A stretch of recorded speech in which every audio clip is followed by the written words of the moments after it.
একে জিজ্ঞেস করো হলো ইসলাম সম্পর্কে।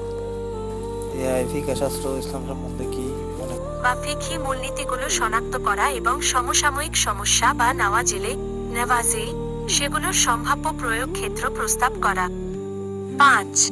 ভাষা ও অনুবাদ। প্রাচীন ফিকহি গ্রন্থগুলোর কঠিন আরবি পরিভাষাগুলোকে আধুনিক ভাষায় বা বিভিন্ন আন্তর্জাতিক ভাষায় নির্ভুলভাবে অনুবাদ করতে সহায়তা করা। আমরা এই বিষয়গুলো নিয়ে আরো বিস্তারিত আলোচনা করতে পারি। এআই কিভাবে ফিকহ গবেষণাকে এগিয়ে নিয়ে যেতে পারে, সেই বিষয়ে আপনার আগ্রহের উপর ভিত্তি করে নিচের যেকোনো একটি দিক বেছে নিতে পারেন।